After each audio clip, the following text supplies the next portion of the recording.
just tell the truth and trust in the American people that over time they're going to know what the truth is. Yes, it is time for the truth. Right here, right now. This is the Conservative Syndicate. Real conservative talk from real conservatives.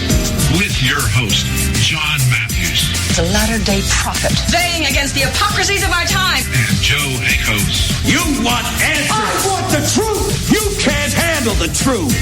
The Conservative Syndicate is comprised of some of the most informed pundits and activists available today. Together, we seek to tear down the imaginary wall, a separation between church and state through education, information, and engagement on the religion of politics and the politics of religion. And now, your host on the globally syndicated Conservative Syndicate, John Matthews and Joe Akos. All right, hey, how are we doing out there all across this great land of ours and around the world? It is that time once again for the Conservative Syndicate, real conservative talk from real conservatives. I'm your host, John Matthews, along with Joe Akos. And I don't know, the debate last night, the phrase that kept popping into my head all night was, no harm, no foul. You know, it was like neither side really did what they needed to do. And I personally would just, if I had to choose, I would lean more to Clinton being able to hold off Trump much more than Trump going after Clinton. I was really disappointed he did not just go after her worse than he did. I just thought, man, here's your opportunity just to bury this woman. Just get out there and just pound her.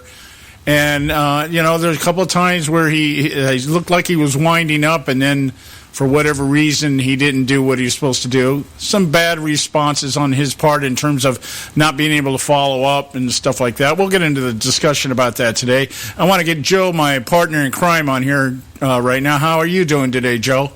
I'm good, John. I think last night was just absolutely just fine, really. I mean, we all would have been happier for me if just Trump would have just hit Clinton with a baseball bat in the head. But, since that would have been bad, so,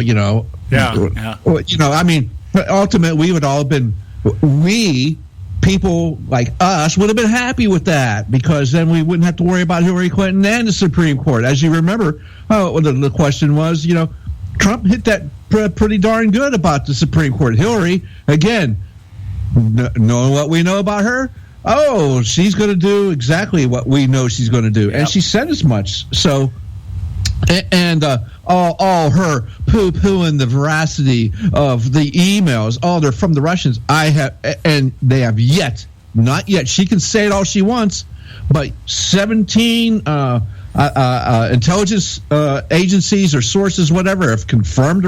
Really, not one. I have not seen one press release or statement from anything like that says, it's the Russians, from any of these people. So just because he says it doesn't make it so.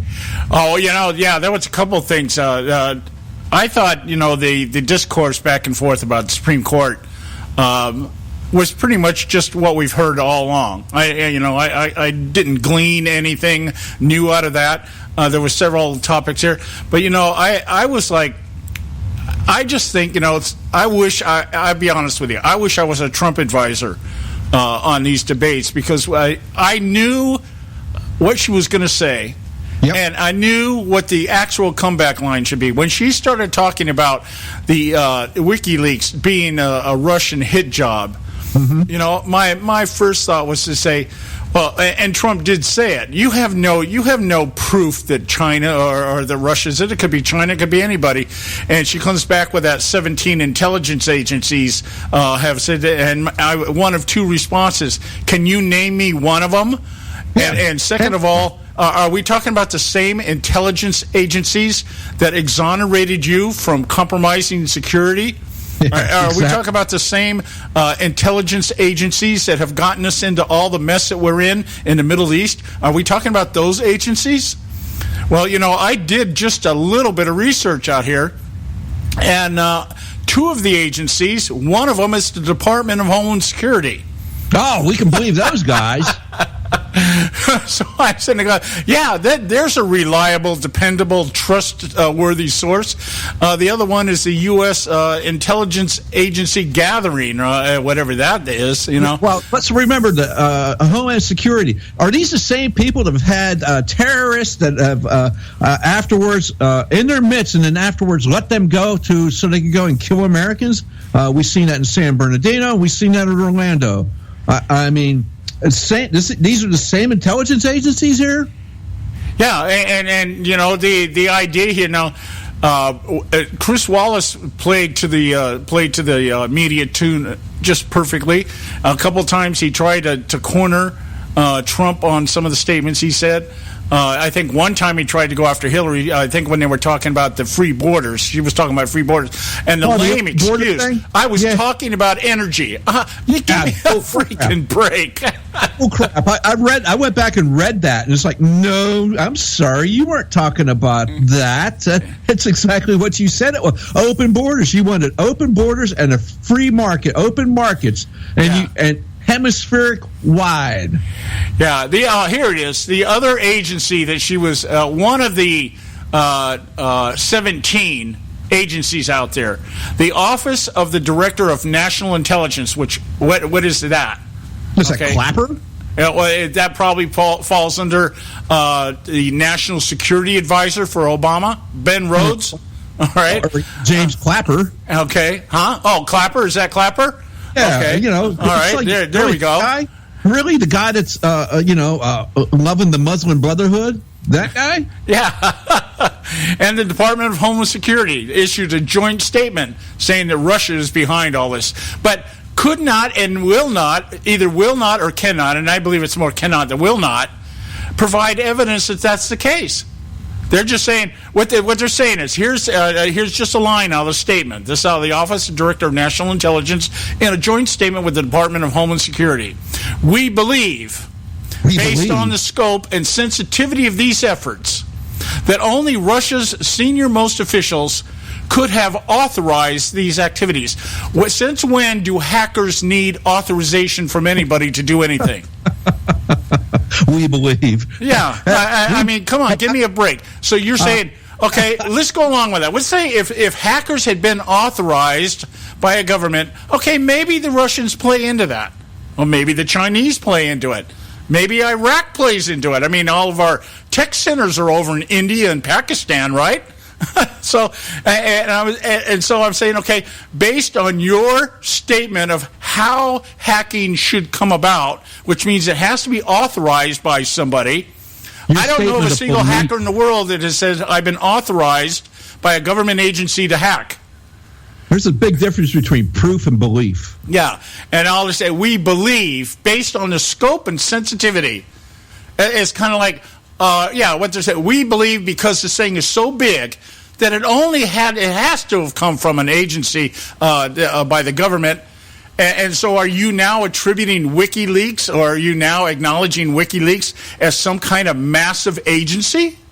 Yeah, let's not talk about, how the emails came out. Let's talk about the content of the emails. Yeah. That would have been another point. It was like, who cares how they got out here? The idea, or the question to you, Mrs. Clinton, is, will you deny that they're authentic? There you go. There's the question. That should have been a moderate follow-up question. Well, if you're telling us the intelligence agencies are telling us that all this information was hacked through the authorization of Russian government, then can we take it that these are authentic? Yeah, exactly. I got this thing here with 6 little fact checks on Hillary Clinton from last night's little debate. So maybe we can get into that sometime today as well. Oh yeah, I've got my own. So we'll just go back and forth on this because that's. See, I was looking for the substance, and the way I promoted the show today, we're going to fact check the fact checkers. Because some of the facts that I have, I don't know where you got yours from. I got mine from the Associated Press. And I think there's a little more than 6 of them. I think I probably got 10 to 15 of them here. I'm just going with 6. And I want you, the listening public out there, to hear their reasoning within the context of what was actually said. Okay? Because this is another lesson in liberal doublespeak. You're going to get some good liberal doublespeak today as to how the media fact checks things and the context that they look for when they're fact-checking, all right? So that's I think that's going to be take up some time today with us, probably most of the show, because there's a lot to talk about other than and I do have a couple of comments I want to make when we get back from the break here, but just short comments here, just on the general tone and the appearance of a couple of things out there. You just get a kick out of this stuff. It's not serious stuff. It's ha-ha, funny, who the hell cares stuff. But the media is making a big deal about it. So stay with us right here, guys, at the Conservative Syndicate. We got a lot for you today. We'll be right back. A healthy attitude toward politics will always be relentlessly cynical. TheConservativeSyndicate.net, doing our part to keep America healthy. When our water heater broke down last month, it was a nightmare. It took 5 hours for the plumber to show up, and he charged us a couple of $100 just to come out. And then it cost another $1,800 to put in the new water heater. By the time it was all said and done, I felt like I'd been taken. But what else could I do? The smartest thing you can do is get a home warranty from American Residential Warranty. Their home warranties pay to repair or replace all your major appliances when they break, and they will break, and at the worst possible time. Call American Residential Warranty right now for free information on home warranties starting at just pennies a day. Don't wait for your refrigerator to stop running or your ceiling fans to stop turning. Call American Residential Warranty right now. Ask how you can save up to 50% on washer and dryer coverage. Just call 1-800-790-5960. That's 1-800-790-5960. Again, 1-800-790-5960. Call now. Limited time offer, 24-month commitment and credit qualification require cancellation fee, auto pay, and paperless billing, and other restrictions apply. If you can't see the difference, why pay the difference? Switch to Dish for the best deal in entertainment. Only Dish brings you the best in entertainment for less than $20 a month. Cut the cable and don't get directed. Switch to Dish because at just $19.99, Dish saves you every time you turn on the TV. It's so simple. The same channels cost less with Dish. So since you can't see the difference, don't pay the difference. Switch to Dish for the best deal in entertainment. Get premium movie channels free for 3 months, starting at just $19.99. Dish saves you every time you turn on the TV. Call now to save with Dish. Dial 1-800-600-1645. That's 1-800-600-1645. The same channels for less than $20 a month. Dish. Call 1-800-600-1645 for details. Hey, folks, if you're like me, you don't place a whole lot of trust in today's media for the real truth and facts regarding the volatile world of finance and politics. When I want the real scoop on money, I go to the most trusted source I know, my good friend and colleague, Bob Cardoso. Bob is a noted expert with a PhD in international finance who airs his nationally known, globally syndicated show, Robert Cardoso Live Daily, Monday through Friday, 3 to 5 p.m. Pacific time. With Bob, you get the right information at the right time from someone who knows his business and can help you make the right decisions concerning yours. Again, Bob airs daily, Monday through Friday, 3 to 5 p.m. Pacific time. Visit his website at robertcardosolive.com for information regarding stations and topics. That's robertcardosolive.com. Check Bob out. You'll be glad you did.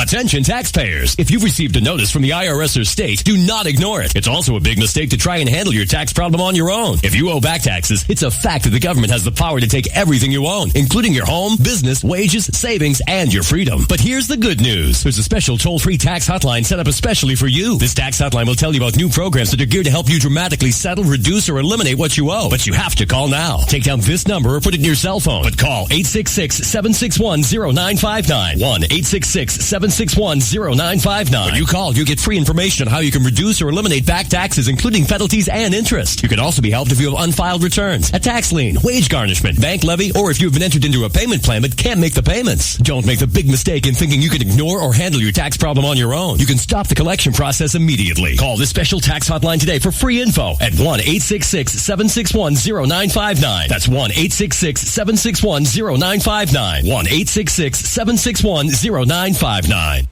Don't get your panties all in a bunch. The Conservative Syndicate.net, exposing weapons of mass distraction.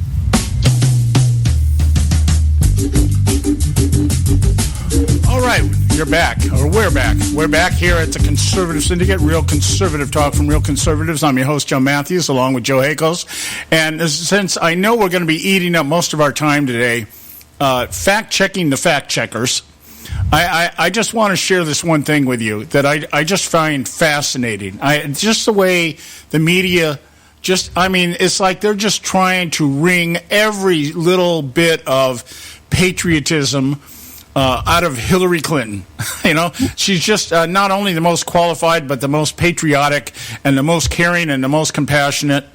Everybody but Mexicans, Jews, conservatives, rednecks, blacks and Latinos, but everybody else she's really compassionate about. So I want you just to listen to the words, folks. Just let the words flow and let him enter into your mind and your ability to just kind of decipher and process what they're saying here. All right? This is out of USA Today. The hidden meaning behind Clinton's white debate outfit. All right, now just that title here. The hidden meaning behind Clinton's white debate outfit. Why do we need a hidden meaning? And if it's a hidden meaning, how did they find it? All right, now, it goes on to talk about the fact that over the 3 debates, Hillary Clinton wore 3 different color pantsuits.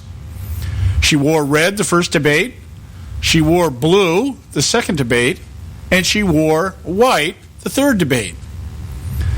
And you would think, okay, there's the hidden meaning. She wore the colors of our flag, red, white, and blue. How patriotic. But that's not the hidden meaning. The hidden meaning is that the red, white, and blue that represents the colors of our American flag. And if you don't know, blue is the nation's, and red is the blood that was shed for our freedom, and then white represents the freedom of America, right? All right? These are actually the same colors that are used by the women's suffragette movement. And so she was sending a hidden message to all you women feminists out there that she's representing and symbolizing the woman feminist movement. And the women's rights, that's what she was doing. And she did it hidden message because, I don't know, I guess maybe it isn't a message that was supposed to be out there? Or is it code? I mean, just the whole idea. Hillary Clinton is just so damn smart and so insightful that she knows that she can wear 3 different color pantsuits, and you women out there will understand, wink, wink, what she's doing and what she's representing. Now, I'm like, okay, with everything that's been going down in this entire election process, we now have to deal with hidden meanings. You know what it reminded me of? Driving in your car, looking in your rear view mirror, and seeing that little stupid thing that says, objects are actually bigger than they appear. You know, it's just, but see, that is the pseudo-intellectualism that drives the liberal thinking, that we know, wink, wink, what's actually going on, and you guys, you poor ignorant slobs out there, you just don't get it. But hey, we know what's really going on here. Oh my God! Meanwhile, back in reality land, I can't believe that they would even waste the time to print such dribble. That's exactly the point. when you don't have anything of any substance to put out there, you've got to say something about Clinton once in a while. Well, I mean, there is plenty of substance out there. They just don't want to print it because it's not good for Hillary Clinton. I mean, today, there's another, I'm sorry, but it's from WikiLeaks, from John Podesta's emails, and it's an email from Huma Abedin, and she admits to a $12 million payday from Morocco. Hillary Clinton was in the Secretary of State. Wow. Yes.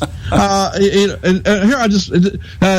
I'm reading this from endthefed.com. Okay, this is from the 13th batch of emails of Podesta's hacked emails. Shows a direct confirmation that the meeting was set up by Hillary Clinton, is paid off, and was paid for a massive cash payoff. This is from Huma to Robbie Mook and John Podesta in 2015, January 18, 2015, and it says, thank you for sharing. Just to give you some context, the condition which some Moroccans agreed to host the meeting was her participation. If HRC, that's Hillary Rodham Clinton, was not part of it, the meeting was non-starter. Also was pushing for a meeting in Morocco, and it wasn't their first choice. It's HRT's the office approached Moroccans, and they 100% believe they're going to do this at her request. The king personally committed approximately $12 million for both the endowment and to support the meeting. It will break a lot of China to back out now when we have so many opportunities to do it in the past few months. She created this mess, and she knows it. Robbie Mook, oh, yeah. This is just, and once again, WikiLeaks says that Clinton once again confirmed the authenticity of our documents with her response to WikiLeaks question last night.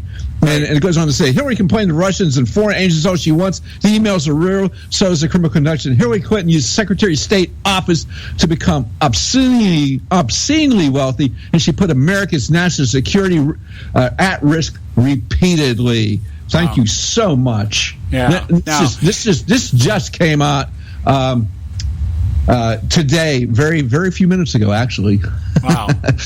So this is some substance you can have other than the fashion statement that Hillary's making with her pantsuits.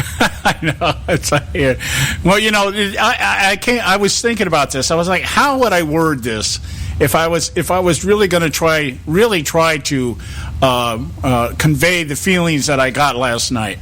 And it was, you know, the ability. One of the things that Hillary was able to do was she was able to pivot away from when she was asked about the Clinton Foundation. Instead of addressing the charges against the Clinton Foundation, she went on a little rant about how great the charity is and how the world rates them, and you know they've just done so much damn good work and everything else. And yeah. Let's talk about that. We want to do some fact checking. Let's do that right now. Here, let me see. Hillary Clinton said, we at the Clinton Foundation spend 90% of all the money that is donated on behalf of programs to people around the world and in our own country. Yeah. False. No. How about put that around the other way? It's more like, 96% go into their pockets. Yeah, I think the cleanest charities. Yeah, the cleanest numbers I've heard is that 6% goes actually into the charities, and the rest of it goes into quote unquote operating costs. Yes, absolutely. That's from their own tax documents. Yeah. Their tax filings show that. But see, that underscores what I was thinking last night. Let me share what this. I actually wrote this down, so I'm going to read it to you verbatim as I wrote it. Okay. The biggest advantage the left has over the rest of America is that their supporters, number one, don't remember how many times they've been lied to. Number two, don't care how many times they've been lied to. Number three, don't have any knowledge of how many times they've been lied to. Number four, consider lying an acceptable vice if it benefits them. Okay? That is the one thing that the conservative movement doesn't have. We articulate the truth, and the truth is about the truth, is that the truth is in more cases unpleasant than it is pleasant when it rubs you the wrong way. You know, the truth is the truth. It's absolute. I had a guy today ask me, I got into a little discourse today with somebody, and he was asking me, you know, we were talking about the voter fraud. And he was saying, I don't see any evidence out there of it. So I sent him no less than 8 articles about voter fraud, people being arrested, indicted, and convicted of voter fraud over the last 6 to 7 years. I sent him the James O'Keefe video, and he comes back and he says, this doesn't prove anything. And I'm like, what do you need for proof? You know, it's like, are you just arguing to be arguing because it doesn't line up with the narrative that you've bought into? He comes back and he says to me, well, what is your narrative? He said, I don't have a narrative. I just don't believe this stuff is truth because it all comes from right-wing websites. Oh, it doesn't like the sources. I said, the only reason it's coming from right-wing websites is because they're the only people reporting it. The stuff we're giving you is coming from local news outlets in the cities, counties, or states that it's occurring. We're not writing the stuff. We're reporting what they're telling us. And the left won't do that. So just because it's on a Breitbart website means it's not valid. If it comes from KMWC out in Cincinnati that's reporting in their city somebody was found guilty of forging ballots, and so it's not valid just because what they did in Cincinnati and what they reported in the Cincinnati newspaper just happened to be reported on Breitbart. So because it's on Breitbart, it's invalid?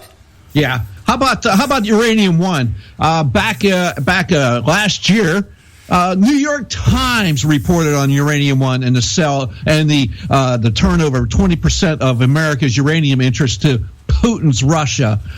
Is that good enough? Yeah. It's the New York Times. Yeah, I mean, it's not. There are no conservative news outlets out there. And so if a conservative website is reporting something that's actually been reported on a liberal news site, does it all of a sudden become invalid? And so he was saying to me, well, you're accusing me of having a narrative. Do you have a narrative? I said, yes, I have a narrative. I said, because our narratives are formed from experientially. We have experiences in our life, and we see things from that. We learn from that. And then if we're out there and we find people that are experiencing the same things in our life, we come together and we have agreement, and there you get a narrative. My narrative is what? God exists. And because God exists, truth is absolute as he defines it. And everything else is then measured against it. And people that reject truth do it for one of two reasons. They're ignorant or they're evil. There's my narrative. So which one was he? He's ignorant. Or both.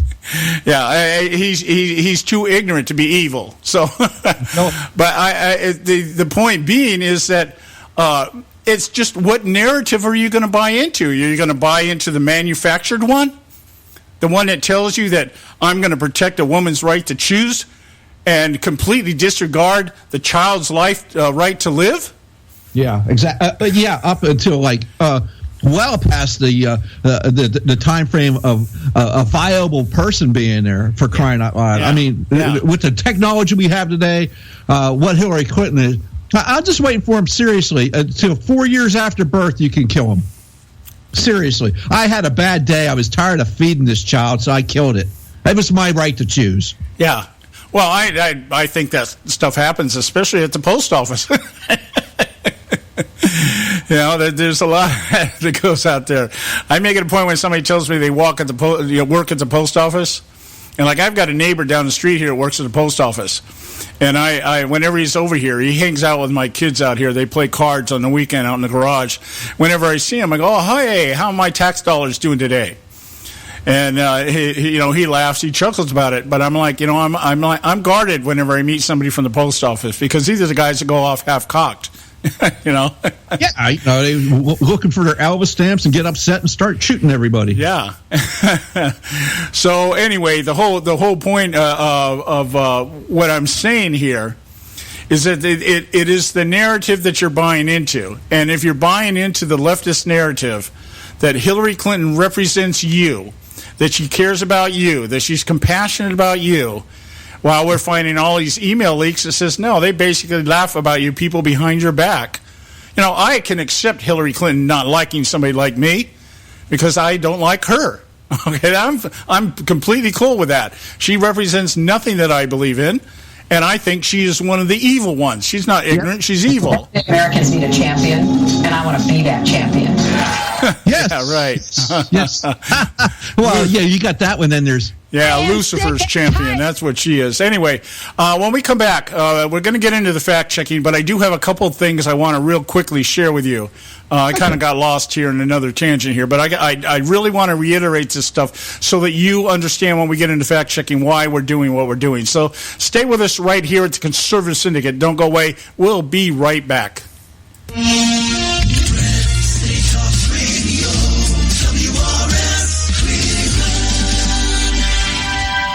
Ever wonder how the credit card companies make their money? Well, think about this. If you owe $25,000 on 5 different credit cards and you make your minimum payments every month, here's what it's going to cost you. Are you sitting down? You'll shell out over $13,000 in additional interest, and it's going to take over 13 years to pay off your original $25,000 balance. That's how they make money. Now it's your turn to fight back by calling the Debt Solutions Network. We'll work on your behalf to reduce your debt. We specialize in credit cards, retail store cards, and medical bills. We promise we can and will reduce your debt. Call right now for a free 15-minute debt analysis. 800-709-4392. 800-709-4392. 800-709-4392. 800-709-4392. Expand your life with Expandovite. When I had a heart attack at 42, I was not sure what the future held. But a year later, the doctors could find nothing wrong with me and took me off all my medication. What did I do? I took a herbal mixture of garlic, cayenne, and a few other herbs mixed in liquid form. I now call this Extendovite. I would have never believed that a few simple herbs could actually change my life like they did. Now it's your turn to see what the powers of garlic and cayenne can do for you. For only $69.95 plus shipping and handling for a 2-month supply of either capsules or liquid, you too can begin on your path to better health. For more information, call 1-877-928-8822. That's 1-877-928-8822. Or visit our website at heartdrop.com. Expand your life with Expandovite. I've owned my company for 14 years now, and I can tell you that payroll is a 4-letter word. I hate doing it. It eats up hours I don't have, and it costs me money I could be saving. But my accountant's too expensive, and I'm not sure who to call. But I know I need help. We're Paychex, and we take all the hassles out of small business payroll. We save you time and money. It's easy. Call, fax, or give us your payroll information securely online, and we take care of the rest. We calculate the correct taxes, manage payments and direct deposits. We even send out your checks. Payroll doesn't need to be a 4-letter word anymore. We're so sure that we can save you time and money that we'll give you a month's payroll free. Just for calling 877-663-3830. Get 1 month's payroll for free. Call Paychex right now. 877-663-3830. That's 877-663-3830. Hey, I don't back anybody unless I believe in them. And I do believe in the value of investing in gold and silver. And the company I trust to buy my gold and silver from is Swiss America. I've been working with them for nearly a decade. I trust them, and you can too. Swiss America will help you sort through and find the best options available when you're considering investing in gold and silver coins. Listen, for over 30 years, Swiss America has been offering Americans what they want in their investments: safety, liquidity, quality, reliability, and a potential profit. Gold and silver have a place in every investor's portfolio. So why not let Swiss America help you diversify your investment portfolio now? Call now for free information. 800-978-3907. 800-978-3907. 800-978-3907. 800-978-3907. If you've got joint pain, let me ask you a question. Would you like a high-quality knee, back, shoulder, or ankle brace at little or no cost? But just in case your reception isn't great, let me ask you again. Would you like a pain-relieving knee, back, shoulder, or ankle brace at little or no cost? Well, if you have Medicare insurance, you could qualify for these pain-relieving braces at little or no cost. And these are high-quality braces. They are very comfortable, and they've helped thousands relieve their pain. Now, I'd like you to imagine going on vacation, playing with your grandkids, just living your life again without pain. The Mobility Hotline is a referral service that connects folks with Medicare coverage and other insurance to accredited companies offering pain-relieving braces at little or no cost. And don't you worry about the Medicare paperwork. They'll handle it all for you. And they'll deliver your braces for free. Call the Mobility Hotline now. The call's free. 1-800-557-6150. 1-800-557-6150. 1-800-557-6150. Don't get your panties all in a bunch. The Conservative Syndicate.net, exposing weapons of mass distraction.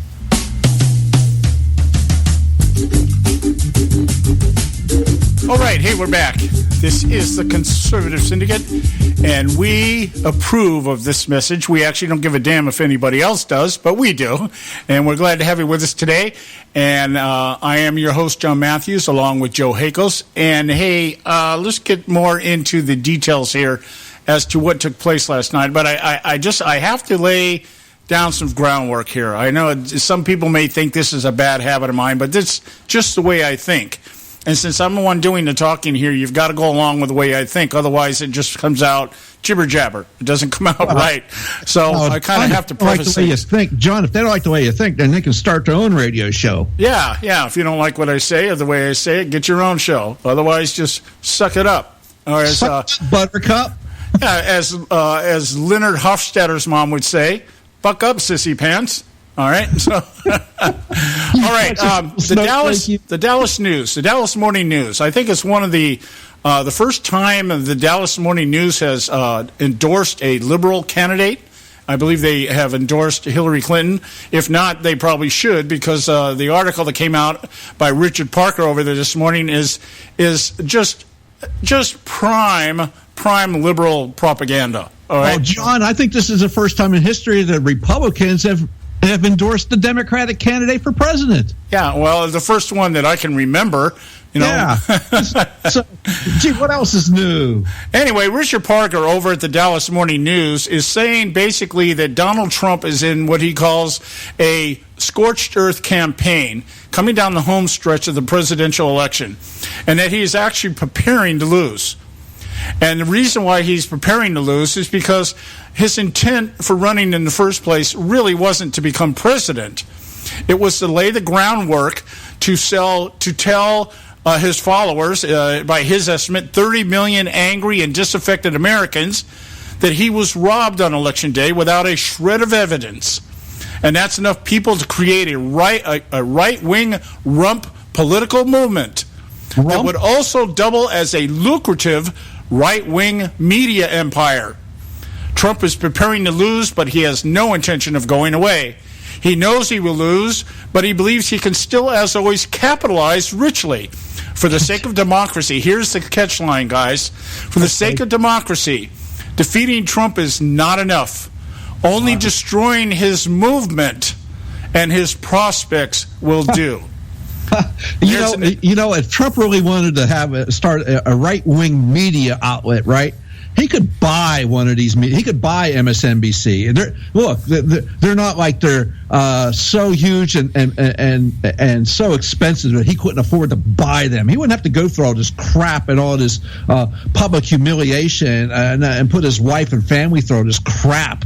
Yeah, he could just go out and buy them. He could just do a hostile takeover of these quote unquote media sites and start his own. I mean, we got Newsmax TV out there for crying. Mark Cuban, for crying out loud, started his own damn channel on television. Oh, I'm sure. Crap. I'm sure National Review or the Weekly Standard can be bought. I mean, they're establishment cronies. They can be bought if the price was right. William Buckley's legacy doesn't mean anything anymore. Yeah, exactly. The Bill Cristols of the world took care of that kind of thing. So, this is to see these media outlets do this is just more of the same. The establishment, globalists, progressives just cannot stand the fact that, look, if this guy wins, things are going to be different. Yeah. And different how? I can't say, but they will be different. Yeah, did you catch Nichols' appearance on Morning Joe? Hell no. The guy had a complete meltdown, and Joe Scarborough was asking him. He says, "Are you getting ready to cry?" Because the guy came on Scarborough's show and basically just lambasted him. You guys are the ones responsible for creating Donald Trump. You're the ones in the primary that supported this guy and you endorsed him and everything else. And Scarborough said, hey, look, dude, the only thing we did was tell you that Trump was going to be a force. We never endorsed the guy. We just recognized what was going on. Hey, you're so upset. Are you getting ready to cry? Oh, we're just a bunch of P words. The whole nation's just a bunch of P words. Yeah, and well, Nichols responded, yeah, I'm upset. Yeah, I'm upset. This is ridiculous. Colonel Peters was right when he called Obama the P word. And now, it's synonymous with that. So Donald Trump, again, is grabbing women by the Obama. Yeah. So, all right. Now, I'll use this to get into the fact-checking stuff because this was brought up last night. Okay. The question was involved whether Donald Trump, this was the big question of the night. Not policy, not anything else. This was the big question of the night. Would Donald Trump accept the results of the election without being a dick about it? All right, that's basically the way I'm phrasing the question, the way it should have been asked, because that was the tone behind it. You've got to accept it. Now, I know that this whole is. Let's just understand what the question is. It's a gotcha question. It has nothing to do with this election. Absolutely nothing to do with how you're going to run the country, how you're going to make things better. And this is just bogus gotcha BS. It might as well be, Donald, how many times are you going to beat your wife every day? Yeah. Tell us when you're going to stop doing it. It's the same BS. And thank you, Mr. Wallace, for coming up with that when you're so spectacularly inept. But once again, fine. Okay, so are you going to accept the outcome of the election, Donald? Yeah, well, there was a couple of questions in line with this, but I want to get this one out. This whole idea of the narrative. Now, you understand that the GOP right now is lining up behind the media because their positions are being threatened. Marco Rubio has become the vocal spokeshole for accepting the results. And it's because he's in a tight race with his Democrat counterpart, Murphy, down there in Florida. Doesn't want to say anything or do anything that will rock the vote. And so, we have to accept the results, this, that, and the other. Anyway, the claim by Hillary Clinton, or the response by Hillary Clinton was pretty much, this is horrific. I think she used that word. I think this is horrifying that he would not accept the results. Okay, now we talked to you yesterday and the day before about the fact in 2008, Hillary was at the forefront not only of claiming Obama wasn't born in the United States, but also claiming that there's all this massive, she used the word, her campaign used the word, massive voter fraud that was going on during the primary process, particularly in caucuses, that Obama was busing in people from out of state, black people, by the way. They made that apparent that busloads of black people were being brought in from out of the state to show up at caucuses, and nobody recognized who they were, but they were being counted in the votes. And that's how Barack Obama was able to pull in the number of votes that he was able to get, and then he split the superdelegates with her, and that's how he was able to obtain enough delegates to get the nomination. All right, now, so this is just horrific. We've never, I think she used a phrase somewhere along the line, I might be paraphrasing here, that we've never had a candidate like this. We've never had somebody that would just disrupt the entire electoral process out of his own ego and everything else. She kept trying to point to some Emmy that he didn't get when he had The Apprentice or something, and all this other stuff. Just trying, this is all about ego with Donald Trump, and it might be. It might be. Hey, let me tell you right now, if you're running for president, you better have a damn ego. Yeah. I tell you right now, you better have an ego. Yeah, right now we need somebody with a little bit of an ego that will stand up and say, hey, I'm mad as hell and we're not going to take this anymore. That kind of thing. Doesn't have an ego. Barack Obama doesn't have an ego. Hillary Clinton doesn't have an ego. Are you kidding me? Yeah, especially Barack Obama. Boy, yeah, a legend in his own mind.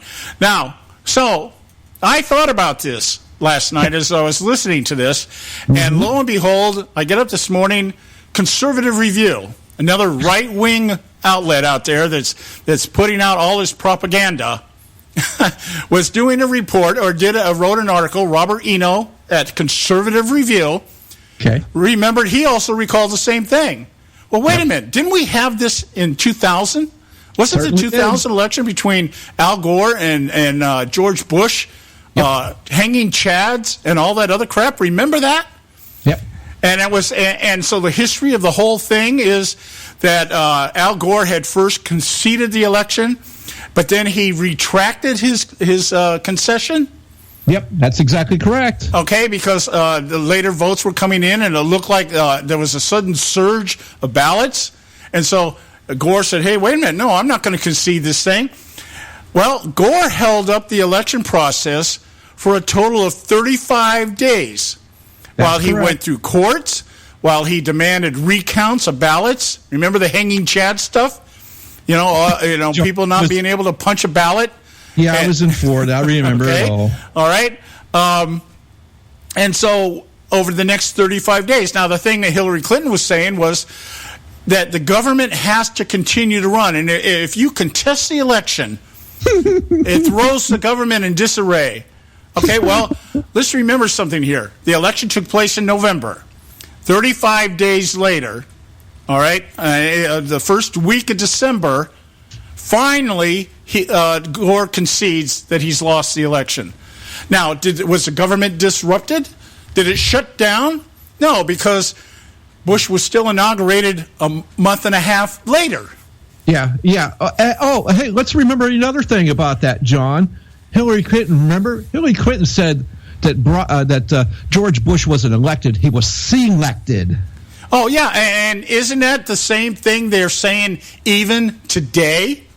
Even today, absolutely. You talk to Democrats. Joe Biden, after Barack Obama was elected, Joe Biden was out giving a speech talking about how George W. Bush stole the election. Yep. So this whole idea that Trump, why is it everybody keeps saying it? Trump is like the pioneer of disruption. Okay, and yet we're sitting here. We've watched the president for 7.5 years disrupt our entire system, circumvent it, go around Congress, run everything through executive orders, and then just tell everybody, sue me if you don't like the results. Fundamentally transform, baby. Yeah. So just think about that. We got to go to break when we come back. So there's our first fact check. The idea that Donald Trump is the first candidate to say he may not accept the election results is completely and totally false. One of their head honchos out there, the point man on the climate change hoax, Al Gore, the guy that makes millions of dollars a year, leaving carbon footprints as he travels the world to tell everybody not to leave carbon footprints, was the one that contested the election in 2000 and did it and held up the entire process for 35 days. All right, we got to go to break. We'll be right back. Stay right here with us. There is an old saying, children should be seen but not heard. At no time is this more apparent than when politicians speak. The Conservative Syndicate.net, the adults in the room. Hey folks, if you're like me, you don't place a whole lot of trust in today's media for the real truth and facts regarding the volatile world of finance and politics.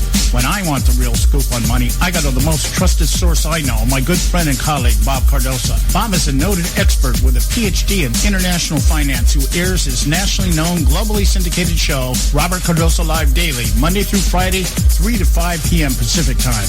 With Bob, you get the right information at the right time from someone who knows his business and can help you make the right decisions concerning yours. Again, Bob airs daily, Monday through Friday, 3 to 5 p.m. Pacific time. Visit his website at robertcardosalive.com for information regarding stations and topics. That's robertcardosalive.com. Check Bob out. You'll be glad you did.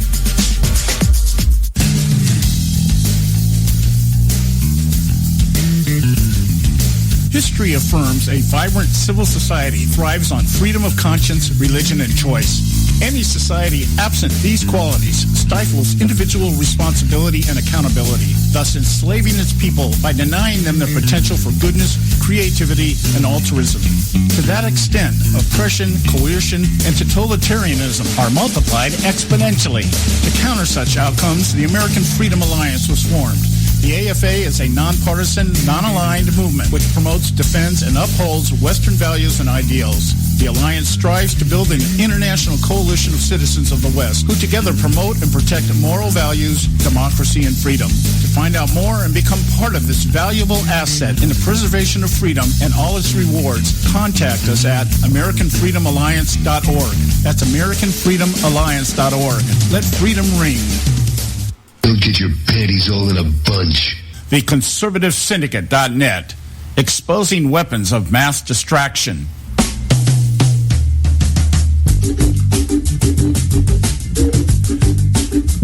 All right, hey, we're back. And hey, just a quick word of encouragement. Visit our website, theconservativesyndicate.net. You can pick up this show archive, any of our archives, anything you want to know about the show. Now, we posted the video. I finally got the James O'Keefe video posted on the website yesterday. And another little thing, I found this little GIF. You just go to my website. Go to our website here, theconservativesyndicate.net. Scroll about halfway down the page, and you'll see the GIF. You'll get a kick. I'm not even going to tell you what it is, but just look at it. All right, you'll get a kick out of it. TheConservativeSyndicate.net. All right. Now, let's see. Where do we want to go here? Joe, let's get to your fact checks. And I'll click off what you've got on your list off of mine so that we don't double down on this stuff, and then we'll go from there. Okay, I was just looking at the GIF. Yeah, it looks like her. Yeah, Bill would probably never leave her if she looked like that all the time. Oh, you know what? Did you notice last night? I noticed this last night, and I mentioned it to Lourdes. Did you notice it about maybe 45 minutes into the debate? Hillary's head started bobbing. Mm-hmm. Yeah, well, she had that silly smile, that fake smile. Now her eyes kind of glazed over a little bit. I told Lourdes, I said, "Wow, she's having a seizure. Whatever wire they got up her butt to keep those things from manifesting in the public eye." But you could tell she looked different about halfway through that debate than she did at the beginning. Yeah, well, she's a piece of work. Hey, no, I'm not even going. I was going to say I got audio of her on the airplane after the debate, talking with reporters, and the minute she gets asked about the DNC inviting violence at Trump rallies, she says, "That's it, I'm out of here." I saw that, but we can. You got a clip? Nah, I'm not even going to bother with it. It was like. And I noticed the same thing. Her head was kind of bobbing while she was talking. She pretty much just reiterated what she said in the debate. And then she was asked about the videos. And it was like, hey, I hope you guys find food and get something to drink. We'll see you later on the way, and turn around and walk away from the reporters. With in the background going, yeah, come on, let's go. One thing I did notice in that video, did you notice the reporters that were there? Yes, all the fun ones. All the pundits from MSNBC. Oh, yeah, and don't forget the one from Fox now. Yeah, there was one from Fox, the gay-looking lady. I don't know what her name is. But she's the one that they usually go to. Is she truly happy or just a lesbian? Huh? Is she truly happy or just a lesbian? Oh, I don't know. She looks like Rachel Maddow's girlfriend to me. I'm sorry. So anyway, last night, they started out, I think, with Supreme Court stuff, blah, blah, blah, and then Hillary went into, a woman's right to choose, and she started talking about Planned Parenthood and how Planned Parenthood provides cancer screenings, and I immediately went, no way. They don't provide any of that stuff. They're just a go-between. And so why do we have to keep funding them with our tax dollars if all they're going to do is hand out referrals? Remember, she said they provided cancer screening. This is fact check number 1. And she said, therefore, should not be defunded in spite their controversy for selling body parts, fetal tissue body parts.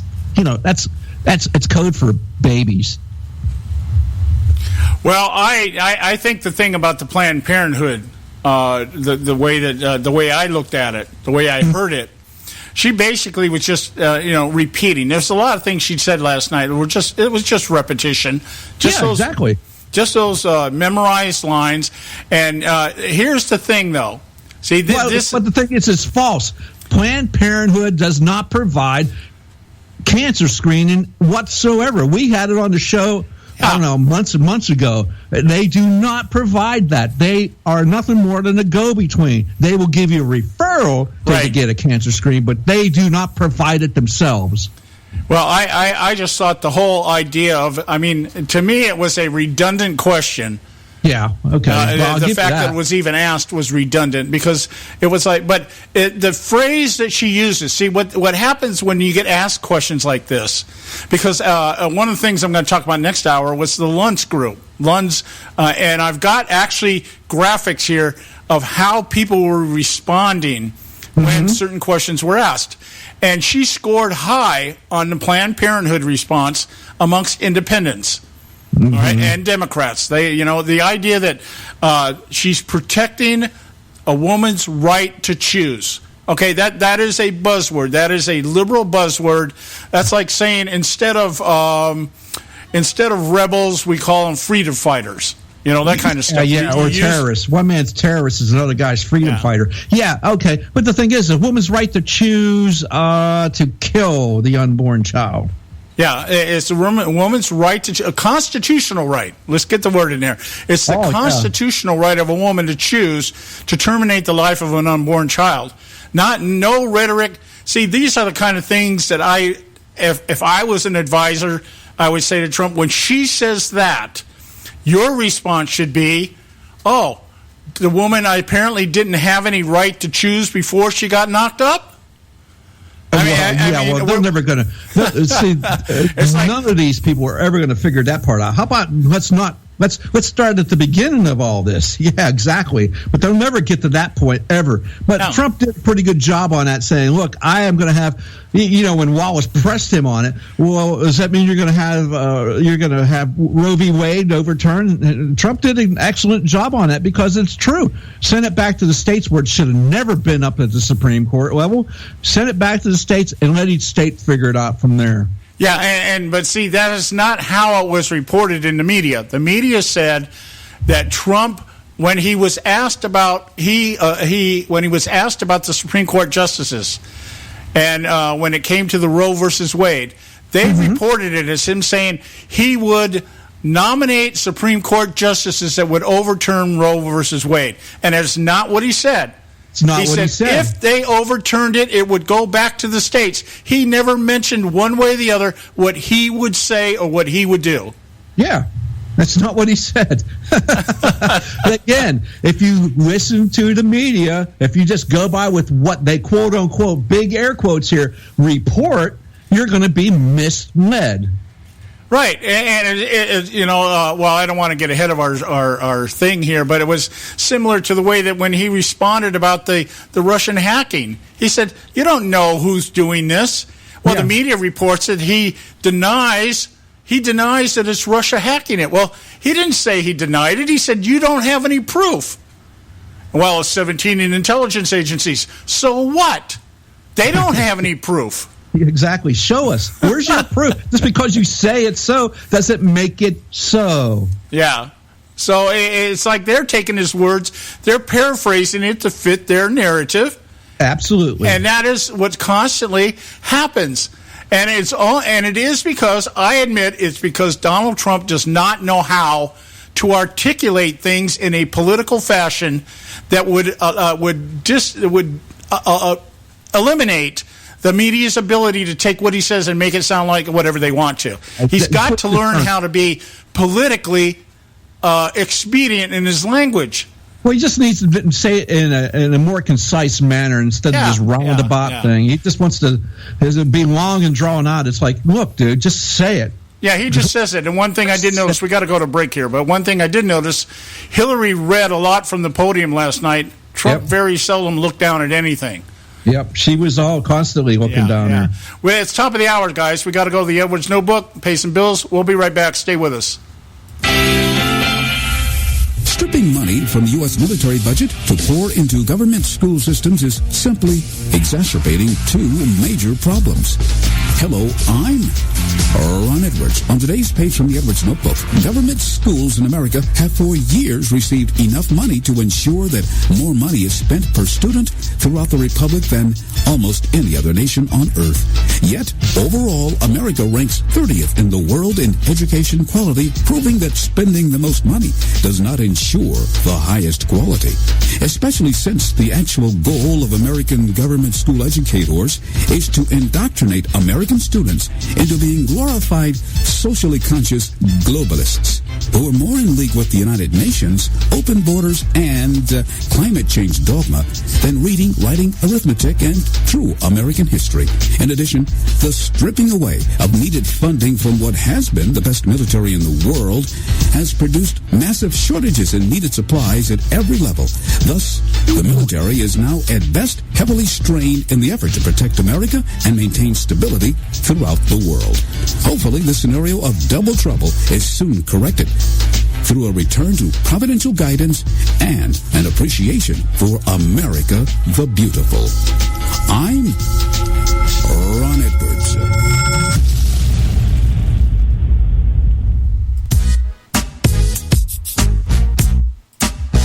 A healthy attitude toward politics will always be relentlessly cynical. The Conservative Syndicate.net, doing our part to keep America healthy.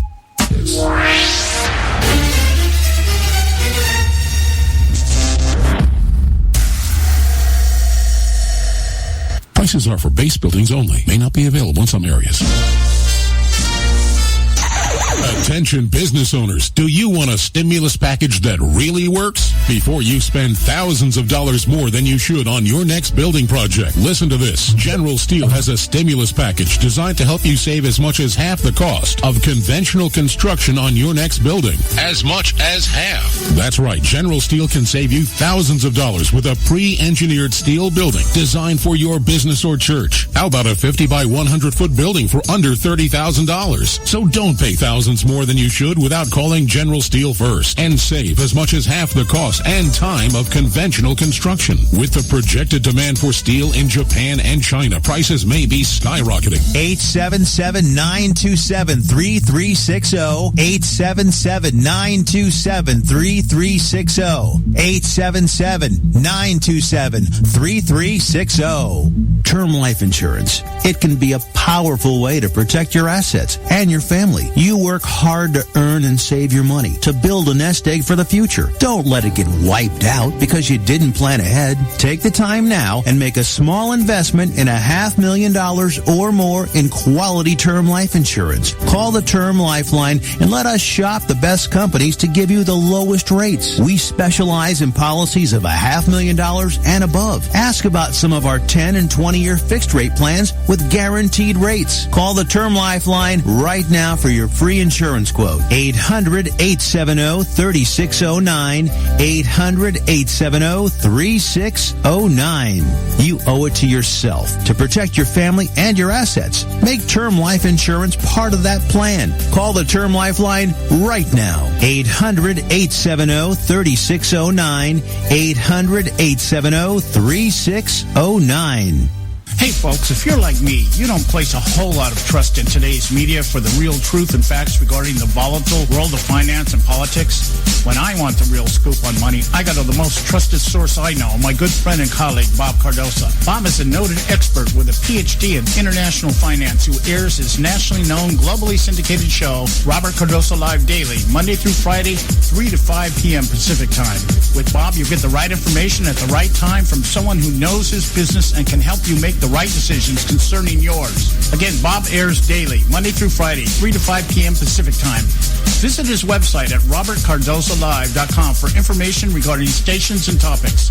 That's robertcardosolive.com. Check Bob out. You'll be glad you did.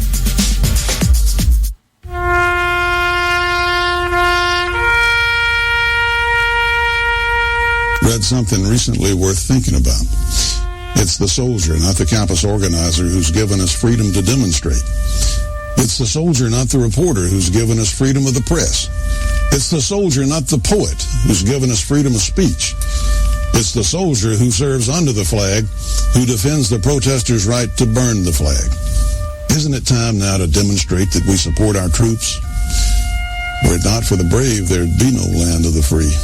Fred Thompson's message was brought to you by CitizensUnited.org.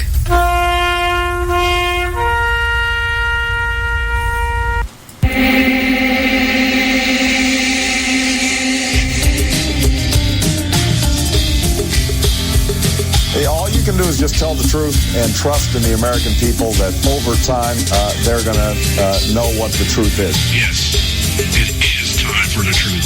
Right here, right now. This is the Conservative Syndicate. Real conservative talk from real conservatives.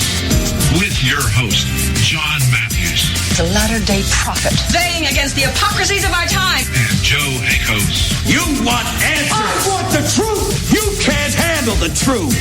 The Conservative Syndicate is comprised of some of the most informed pundits and activists available today.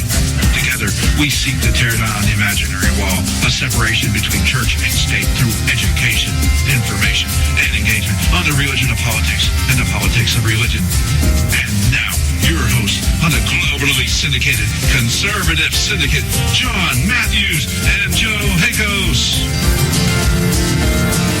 All right, hey, we're back, and this is Hour 2 of the Conservative Syndicate, real conservative talk from real conservatives. I'm your host, John Matthews, along with Joe Hakos, and we're going to continue our discussion here on fact-checking the fact-checkers from the debate last night. But before we do that, I want to interject one little thing here. I want to talk a little bit about the Luntz group. The Luntz group was I really kind of like the way Luntz conducts his groups. I'm not always, on board with maybe what he's trying to prove, but I like his style. And he is very interactive with the people that he talks to. And one of the things that Joe was talking about the Planned Parenthood earlier. That's why I want to kind of point this out here. And he shows graphics. I'm looking at the Washington Examiner right now that actually printed some of the graphics from the support group that he had last night. 26 supposedly undecided Nevada voters. Now, I don't think there are that many undecided voters out there. And I think Joe and I agree that if you haven't made your mind up by now, you probably don't have a mind. Okay, but I think there's a lot of people out there. Hey, here's my, a shot at my 15 seconds of fame. I can go on the TV and my family will all be oohing and on while they eat popcorn, that kind of stuff. And Hillary Clinton got good marks from independents when she talked about who she would nominate for the Supreme Court. And we know that her talk was what? Someone that justice that would, or more than one justice that would support a woman's right to choose. So we're talking about abortion, supporting abortion. Roe versus Wade, Donald Trump took some hits when he said basically if the court overturned Roe versus Wade, he didn't say he would try to overthrow it or overturn it. He said if the court did it, then it would go back to the states. He never even mentioned being involved in it. Okay, that kind of thing. But he took some hits on that from the independent voters. Now, the Democrats went with the Democrats and the Republicans went with the Republicans. But I have a point here I want to make about independent voters because this is the thorn in the side of America. Yeah. Because independent voters make up the largest actually monitored voting bloc in the country. I think the last I saw, 27% of the country says they're Republican, 23% say they're Democrats, and 33% say they're independent. So they are the swing votes. Yeah, well, I just think they're just plain lazy.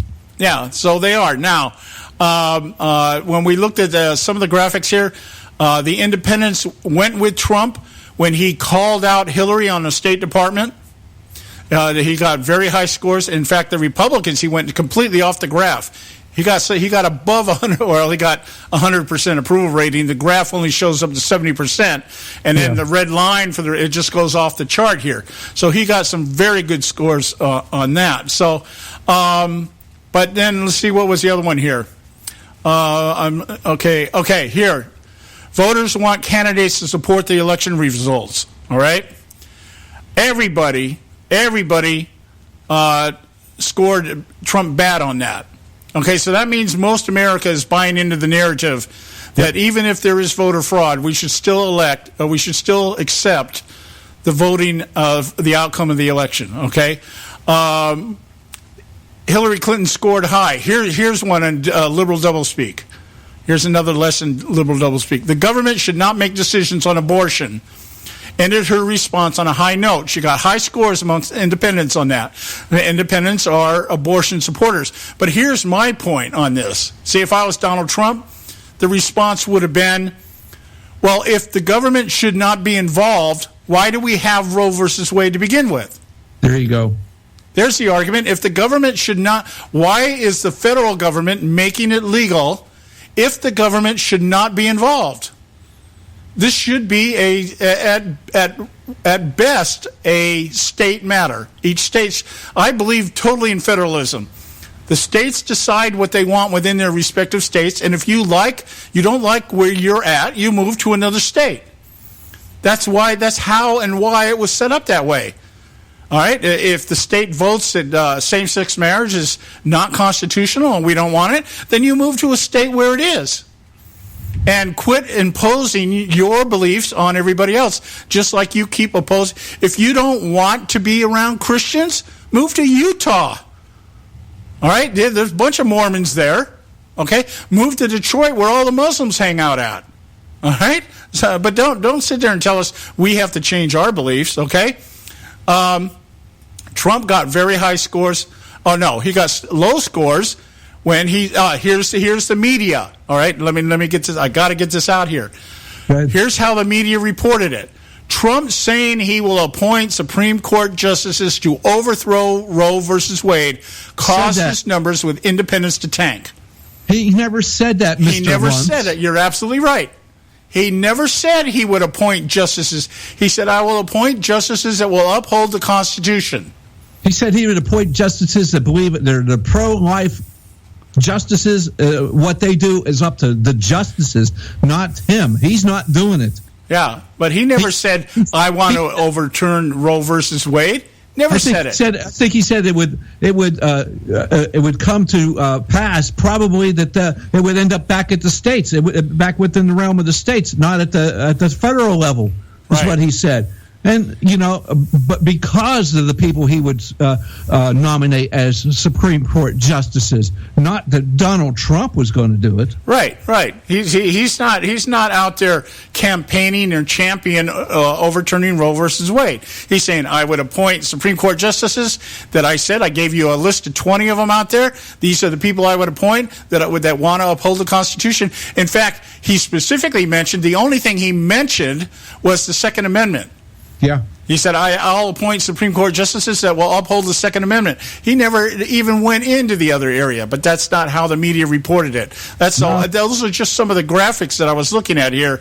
And again, out of 26, quote-unquote, undecided Nevada voters, 14 said Trump won and 12 said that Clinton won. So, while the media is out there telling us that Clinton won the debate, hands down, doesn't look that way from the real people. All right, we got to go to a break. We'll be right back, and we'll get back to Joe's fact-checking when we return. Stay with us right here at the Conservative Syndicate. Today on Moments of Madness.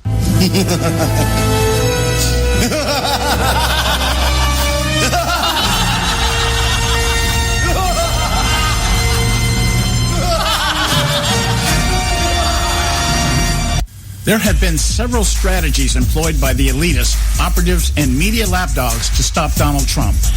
Charges he is of bad temperament, lacks the ability to articulate conservative principles, is unqualified to lead our armed forces, or govern the most diverse society on the face of the earth because of his language, racist, sexist, and xenophobic views have fallen short in bringing about his political demise. The elitists that for decades have greased America's political machine, undetoured and unopposed, find themselves at a loss as to how to eradicate the Trump phenomenon. and that's just the Republicans. On the other side of the political asylum are attempts to shame deplorable Trump supporters by claiming they are proponents of white privilege, while deploring white soccer moms their little girls may learn about promiscuity from someone other than Beyonce and Planned Parenthood, and inciting minority demographics to stand together against the man that has made millions at their expense and cares not about their socioeconomic plight. Though these strategies and tactics have been successful to some degree in hindering Trump's scorched earth trek through the establishment rank and file, the best the elitists and their minions have to show is a single-digit lead in the polls, if the polls are even accurate. However, the disapproval numbers remain virtually even between the angry Donald Trump and the corrupt, politically two-faced, pathological liar Hillary Clinton. So, as the latest all-too-well-rehearsed tactic to discredit their opponent with charges of sexual exploitation and assault with yet another bimbo eruption begin to subside, the establishment has one arrow left in their quiver. That is voter suppression. The left has always benefited from a low voter turnout. Having offered the electorate the lesser of two evils in the last 6 election cycles, many on the right simply do not care enough to make it to the polls. The only new variable this time around is the GOP has joined them in their plot. Trump's accusation the system is rigged has squelched the discontentment that has kept so many from voting for decades or not at all. His charges of disenfranchisement of the silent majority ring true, as we have learned the DNC plotted to make sure Bernie Sanders would not be credited with exposing the Democrat Party as socialist disguised as capitalists. The preservation of the establishment required one of their own to be handed the baton. Evidence of voter fraud is beginning to pile up like Hillary's email leaks, proof of collusion with Wall Street, and corruption between almost all of the federal government's agencies, including the FBI and CIA. Here's the madness. The brilliance in the left's strategy to suppress voter turnout this time around is by suggesting Donald Trump's assertion of collusion between establishment elites and the media to sequester the silent majority is actually a tactic by Trump to deprive real Americans from exercising their right to vote. This time, they have accomplices. Consider from the outset of the primary season, many operatives and leaders of the GOP have voiced such disdain for Trump, they first said they couldn't honor their pledge to support the Republican nominee. When that didn't rein Trump in, they began to endorse Clinton as a better, more qualified leader. The rift between rhinos and conservatives has been exposed to its core. It isn't about ideology or principles. It's about self-preservation and profit. Another schism has also ruptured the surface of pretend politics. The schism that has existed secretly in the catacombs of the Christian church for decades. Megachurch leaders claiming the evangelical brand have suddenly found self-righteous indignation that a heathen like Donald Trump is being supported by their flocks. They are telling us to vote for Trump is to vote against all Christians claim to be. They even lament not voting for Mitt Romney, who they now say was a man of character, forgetting completely he is also a Mormon, and as we now know, part of the establishment that supports Clinton over his own purported beliefs. Never mind, the only other viable alternative is to vote for Hillary Clinton, who also violates doctrine and values, or a third-party candidate that will result in basically throwing our vote away, serving to put Clinton in the White House. Never mind the fact that had they begun to voice moral concerns back when Hillary's husband was running, we might not be facing judgment from the God they claim to honor and follow. The truth is, real Christians are in a catch-22. As I stated, many Christians abstained for voting for Romney in 2012 due to his religion. I was not one of them. I voted for Romney for the very reasons the Christian elites now allowed him. And I remember being criticized by other Christians like myself for placing Romney's values over our faith. Voter suppression in that election gave us another Obama term. Now Christians are being asked once again to ignore stopping the evil of the Obama legacy by refusing to support somebody with virtually no ties to Judeo-Christian beliefs, at least in practice. It's Mitt Romney all over again. So I'm guessing the issue is Christians need to be excluded from voting at all. For many of today's Christian leaders, that's exactly what they want, a return to secular separation of church and state. Unfortunately, this time around, if Trump loses, we won't have to worry about religion and politics because we will be fed to the lions. Let's just hope leaders of the church are first to go. This is John Matthews for Moments of Madness.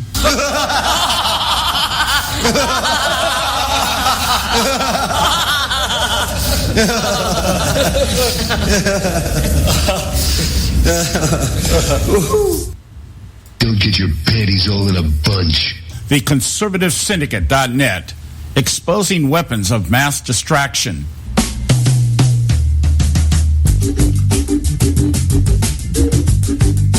Okay, hey, we're back. You're listening to the Conservative Syndicate, real conservative talk from real conservatives. I'm your host, John Matthews, along with Joe Hakos. Let's get right back to our fact-checking here because I know Joe's got a few more, and I know I got a few here I want to lay out here. So you have the con, Joe.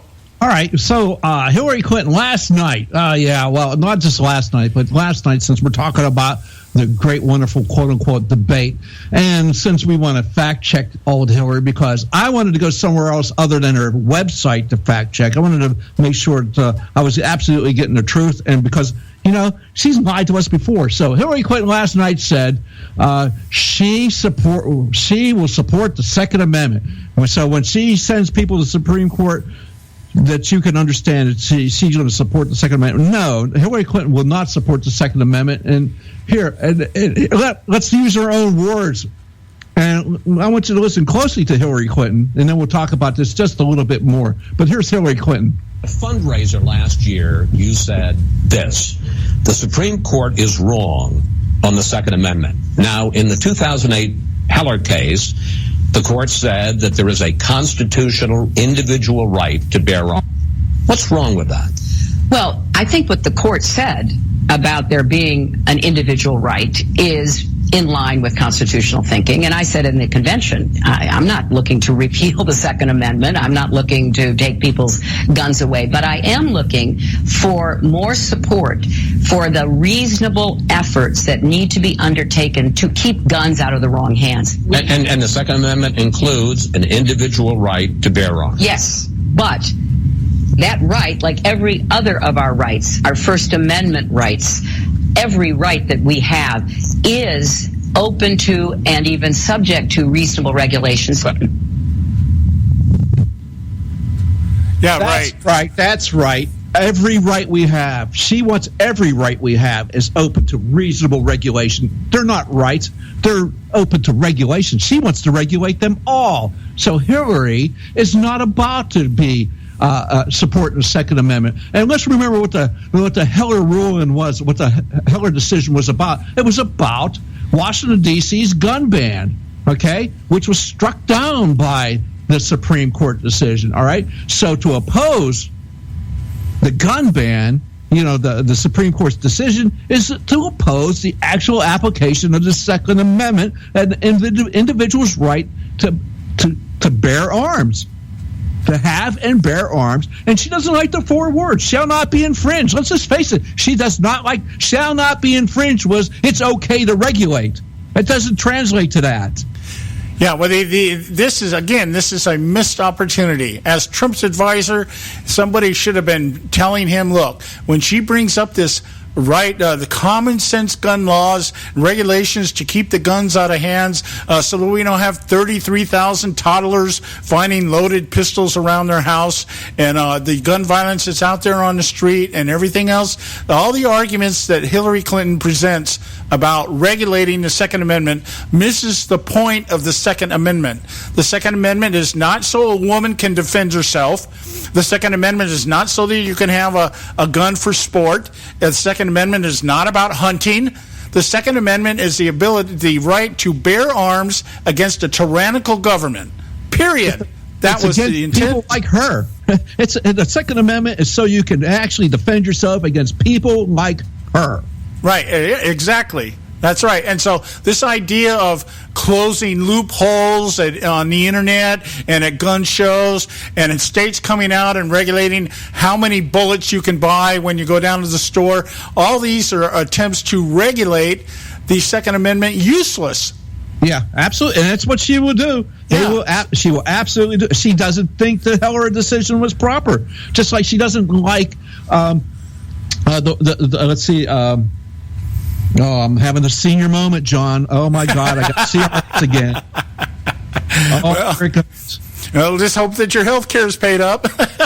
Oh, my goodness. There it goes again. It was there. And basically, it's they don't like it because Citizens United. I remember. Citizens United, which allows corporations and whatever, other things other than unions to give money to and use it as political speech. They don't like that because the Democrats and the progressive had a monopoly for decades on a cash flow, and it was union dues. The unions were using that money that their union members put into their dues and their coffers, and they were using to support Democrat candidates, period. Across the board, I don't care what anybody says, you won't find a union in this nation that supports a conservative whatsoever, ever. You won't find one. You show me one, and I'm going to tell you hell is freezing over. Well, I think there may be, when we talk about the police force or National Border Patrol, stuff like that, their little unions support Trump, but they're not nearly even. They're dwarfed in size when you look at places like the AFL-CIO and the Teamsters and the what's the other one, SEIU. Well, the rank and file will go ahead and support conservatives, but the union leadership will never ever support. You're right there. You're right there. That just won't happen. I get to propaganda here, and it's just like, I can't believe these people. They're just out of their mind, and they spending the money given to them by the union members, sometimes without a choice. You don't have a choice in a lot of places. And to say, Hillary Clinton, we should have unions, this right-to-work states are crazy. That's just evil. Right to work is exactly that. You have the right to work without being coerced into a union. Yeah, and I love the way that they always pivot to Citizens United. And, dark money. She uses that phrase, dark money. I'm like, oh, my God. If there's anybody that understands dark money, girl. She wouldn't understand dark money, being that 96% of the Clinton Foundation goes to their coffers, and the other percentage goes to the cause, and that's the reason why. And when Hillary talked about how they helped the Haitians out, Mr. Trump was absolutely correct when he said that the Haitians don't like the Clintons. Absolutely, that fact checks true. Yeah. And like I said, he should have just hammered that home, and at least he should have interrupted at least 3 more times about that. Nobody likes you, Hillary. That's why nobody likes you. Nobody likes you. Nobody likes you. All right. Yeah, exactly. It comes. And Clinton claimed that 33,000 people a year die from guns, and that fact checks close. This is a claim Clinton often makes to gun violence appear to be raging out of control to justify government stepping in and using more rules and regulations to keep Americans, people say, but if you fact check it, it's exaggerated by 66%. She's using figures from 2013, reporting them in a way that distorts what's really happening with guns that year. Yeah. So just understand that the Centers of Disease Control and Prevention reported these facts. Right. And so you can go there and get the facts on gun violence. So Hillary, you're 33,000 people. No, I'm sorry. And I don't know how many toddlers are. Maybe if they're in Chicago, they might be finding them. But that's a whole other story, because most of as Donald said last night, Chicago, a lot of gun control there. Yeah. A lot of people die from guns too. Yeah. All right, what's your next one? Let's see. The other one was that her plans will not add 1 penny to the debt. Okay, yeah, that's one I got too. So go for it. Okay, so according to the Committee on Responsible Federal Budget, predicts that Clinton's policies, the debt would increase by $9 trillion over the next decade. Clinton's plan to increase both spending and revenue. The Washington, D.C. based independent nonprofit analysts under our preliminary updated central estimate, she would increase primary spending by $1.65 trillion over the next decade, including $500 billion in spending on college education, $300 billion paid to each family, leave and infrastructure, a significant new health-related spending. So basically, as I was thinking when she was saying, how are you going to give free college and all this stuff to these people, Harry, and not have it cost us a dime? Yeah, well, there's a couple of things I know that I wish Trump had brought to the surface on this. The first one being, of course, even if the government subsidized tuition for people and said, okay, we're going to pay for anybody that wants to go to a public institution, they don't take that. It would still be impossible for college education to be debt-free, because students go to these college campuses. They have expenses. They've got room and board. They've got expenses for being there. They have to live like everybody else. So there's still debt, and they figure that normally the average student spends close to $18,000 to $20,000 over the course of 4 years just to live, just living expenses. All right, because you go to these college towns, they're not renting rooms out at $200 a month. They know, hey, if you got enough money to send your kid to college, yeah, you pay me $1,500 a month for that studio apartment. That's out there. But the other thing I wish he would have brought to the surface when they were saying, she comes out with this argument that, the agencies, the experts are saying that Donald Trump would add $5.3 trillion over the years, over the 10 years because of his tax plan. The idea, if you continue to run government the way it's being run, and you reduce the amount of revenue that's coming in, you are going to increase the debt.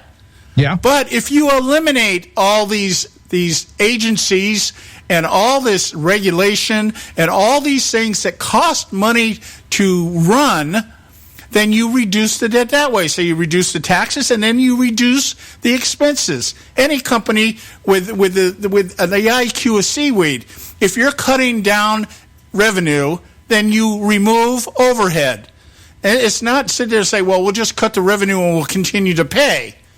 We'll continue to pay for all this useless stuff that we don't need, that we don't use, that has just been generated for the purpose of garnering control and bribing the states. Let's eliminate all that crap and watch how fast everything dies in terms of debt and deficit.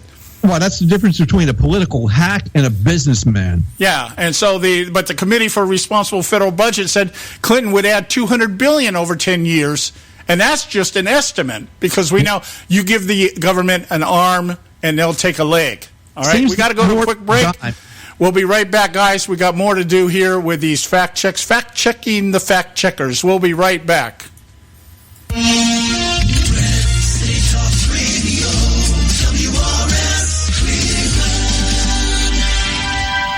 Ever wonder how the credit card companies make their money? Well, think about this. If you owe $25,000 on 5 different credit cards and you make your minimum payments every month, here's what it's going to cost you. Are you sitting down? You'll shell out over $13,000 in additional interest, and it's going to take over 13 years to pay off your original $25,000 balance.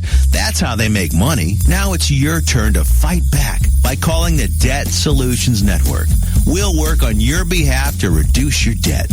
We specialize in credit cards, retail store cards, and medical bills. We promise we can and will reduce your debt. Call right now for a free 15-minute debt analysis. 800-709-4392. 800-709-4392. 800-709-4392. 800-709-4392. Expand your life with Expandovite. When I had a heart attack at 42, I was not sure what the future held. But a year later, the doctors could find nothing wrong with me and took me off all my medication. What did I do? I took a herbal mixture of garlic, cayenne, and a few other herbs mixed in liquid form. I now call this Extendovite. I would have never believed that a few simple herbs could actually change my life like they did. Now it's your turn to see what the powers of garlic and cayenne can do for you. For only $69.95 plus shipping and handling for a 2-month supply of either capsules or liquid, you too can begin on your path to better health. For more information, call 1-877-928-8822. That's 1-877-928-8822. Or visit our website at heartdrop.com. Expand your life with Expandovite. I've owned my company for 14 years now, and I can tell you that payroll is a 4-letter word. I hate doing it. It eats up hours I don't have, and it costs me money I could be saving.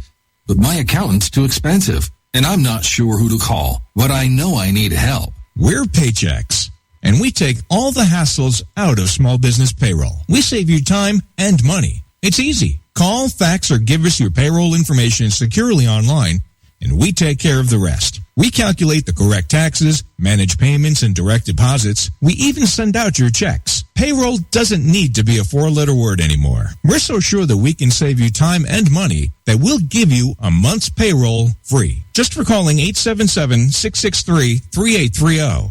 Get 1 month's payroll for free. Call Paychex right now. 877-663-3830. That's 877-663-3830. Hey, I don't back anybody unless I believe in them. And I do believe in the value of investing in gold and silver. And the company I trust to buy my gold and silver from is Swiss America. I've been working with them for nearly a decade. I trust them, and you can too. Swiss America will help you sort through and find the best options available when you're considering investing in gold and silver coins. Listen, for over 30 years, Swiss America has been offering Americans what they want in their investments: safety, liquidity, quality, reliability, and a potential profit. Gold and silver have a place in every investor's portfolio. So why not let Swiss America help you diversify your investment portfolio now? Call now for free information. 800-978-3907. 800-978-3907. 800-978-3907. 800-978-3907. If you've got joint pain, let me ask you a question. Would you like a high-quality knee, back, shoulder, or ankle brace at little or no cost? But just in case your reception isn't great, let me ask you again. Would you like a pain-relieving knee, back, shoulder, or ankle brace at little or no cost? Well, if you have Medicare insurance, you could qualify for these pain-relieving braces at little or no cost. And these are high-quality braces. They are very comfortable, and they've helped thousands relieve their pain. Now, I'd like you to imagine going on vacation, playing with your grandkids, just living your life again without pain. The Mobility Hotline is a referral service that connects folks with Medicare coverage and other insurance to accredited companies offering pain-relieving braces at little or no cost. And don't you worry about the Medicare paperwork. They'll handle it all for you. And they'll deliver your braces for free. Call the Mobility Hotline now. The call's free. 1-800-557-6150. 1-800-557-6150. 1-800-557-6150. Don't get your panties all in a bunch. The Conservative Syndicate.net, exposing weapons of mass distraction.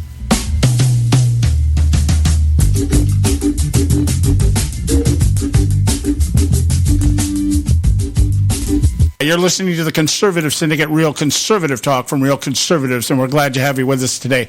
We get back to our fact-checking here. And, Joe, you've got a couple more, I believe, here, so I'll let you finish up what you've got.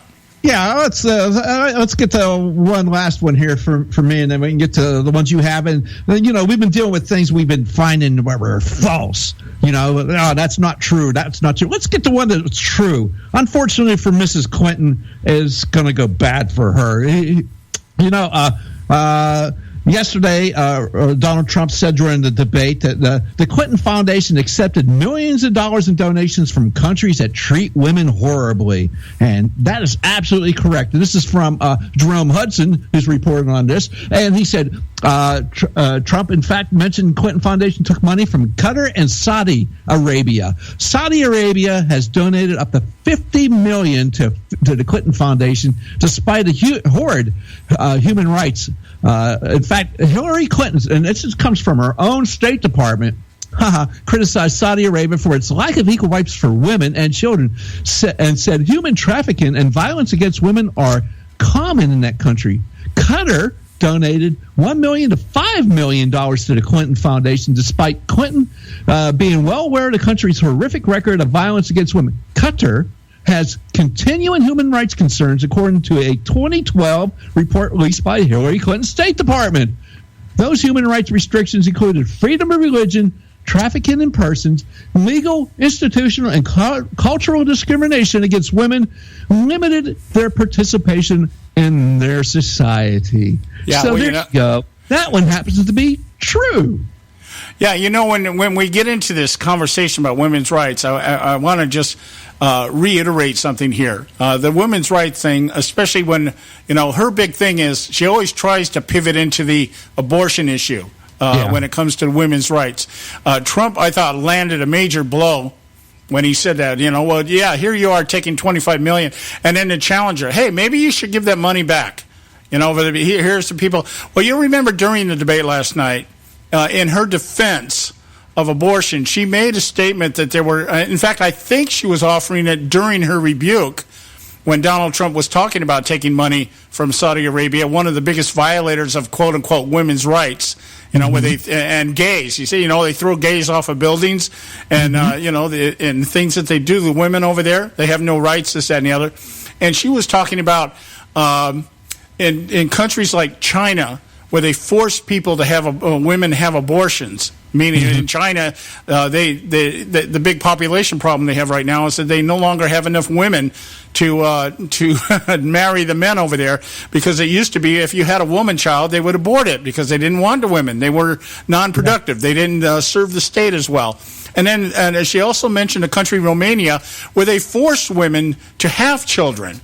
To keep populating and putting and this, that, and the other, putting it all together. So I thought Trump, that was to me one of his major scores, was saying, you take money from all these countries that violate women's rights, the very rights that you say you support. So I thought that was pretty hands down. She was your champion for sure. And then, you're taking all this money from her. So, this is a good one. This was one of the ones that was true last night. What was said there was true. And, it just happens to go against Mrs. Clinton and the Clinton Foundation. Sorry, Hillary, but, hey, truth hurts. Deal with it, you vampire.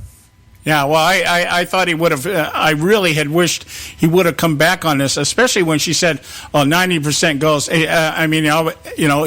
He's pretty good at just saying not true, not true. And then if he says that enough, the moderator will normally let him speak, and he should be talking about no. Everybody's coming out talking about the fact 6-7% of your stuff goes into these actual charities, and that's why the people down in Haiti hate you. Yeah, absolutely. I mean, it is true that they hate him. I mean, they don't. And he said they don't want you back in Haiti. It's true. Some of the stuff you have to laugh, but it's so horrific that it is really not funny. So, hey, what do you got up on, John? The one that I think that you're coming up with, the one that you have on first here, is the one I was screaming at the television. Which one? The border one. Oh yeah. Yeah, my Lourdes, she did her head just jacked. We were in the bedroom listening to this, and I let out such a wail that her head just went, whoa, what's wrong? What's wrong? She didn't understand that I was wailing at the TV. When she tried to explain away her open borders by saying, I was talking about energy. Yeah. I just like, oh my God, really, woman, how stupid do you think? That's when that thought came to me, as I stated at the beginning of the show. Liberals are liberals because they either don't know how much they're lied to, they don't care how much they're lied to, or they'll take being lied to if you give them something in exchange for it. And I'm sitting there going, oh my God, there was nothing in the context of that email that was leaked, which, by the way, she tried to lay off on Russian hackers, as we mentioned earlier.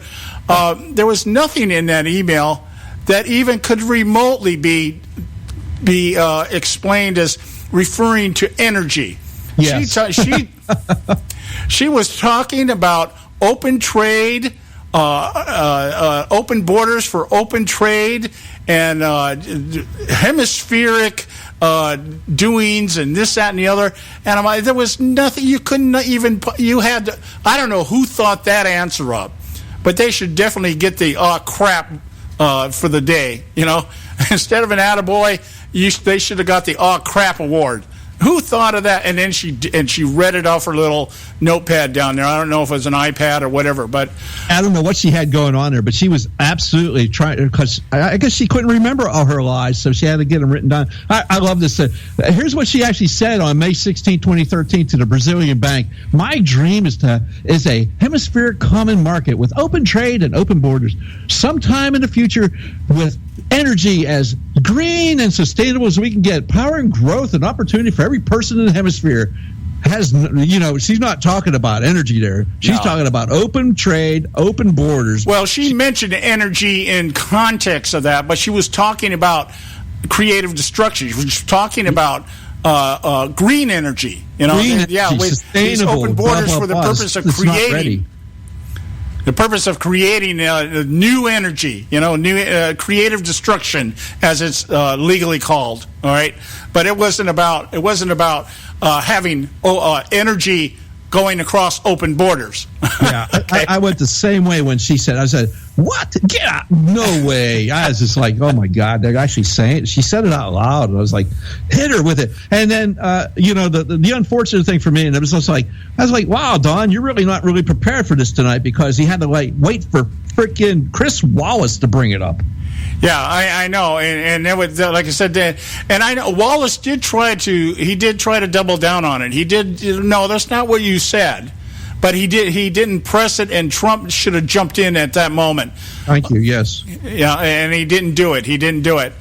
And again, I don't know. I do believe that Trump does have a severe lack of understanding of some of the things that he talks about, but he could have used his business finesse and his narrative that he uses as a businessman to completely bury that if he had just made the effort. And I don't know why he didn't. But in line with that, the thing that got me, her TPP thing, the TPP didn't meet her test, as she put it.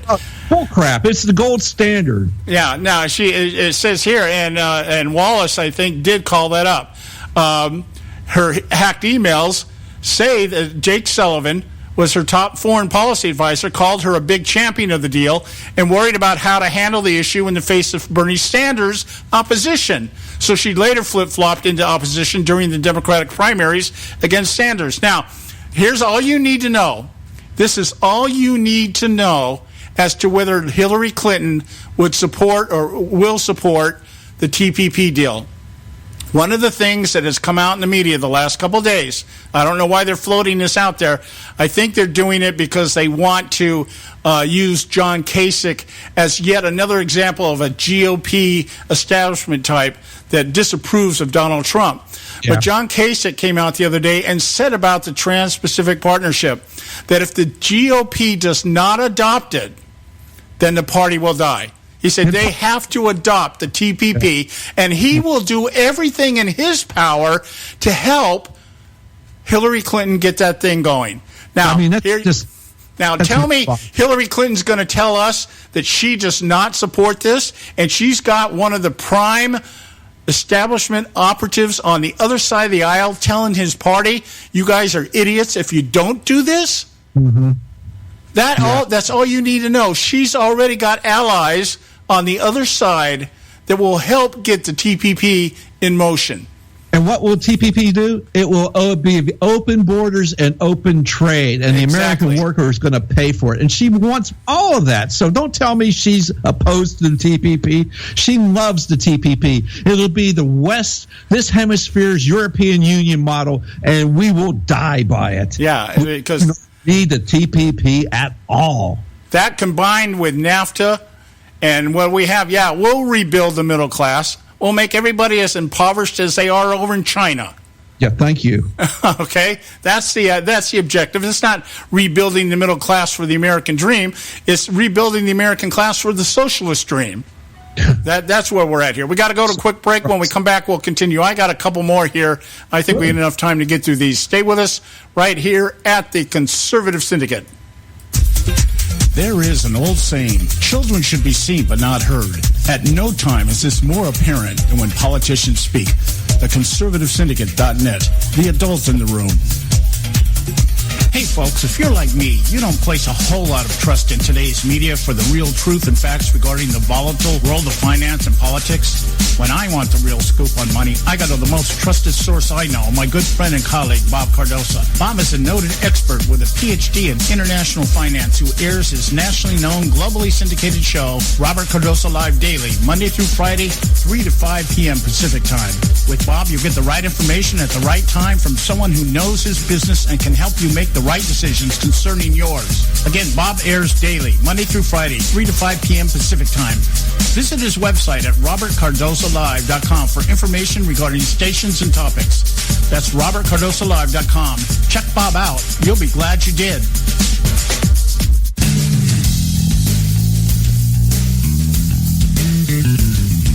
History affirms a vibrant civil society thrives on freedom of conscience, religion, and choice. Any society absent these qualities stifles individual responsibility and accountability, thus enslaving its people by denying them their potential for goodness, creativity, and altruism. To that extent, oppression, coercion, and totalitarianism are multiplied exponentially. To counter such outcomes, the American Freedom Alliance was formed. The AFA is a nonpartisan, non-aligned movement which promotes, defends, and upholds Western values and ideals. The Alliance strives to build an international coalition of citizens of the West who together promote and protect moral values, democracy, and freedom. To find out more and become part of this valuable asset in the preservation of freedom and all its rewards, contact us at AmericanFreedomAlliance.org. That's AmericanFreedomAlliance.org. Let freedom ring. Don't get your panties all in a bunch. The Conservative Syndicate.net, exposing weapons of mass distraction.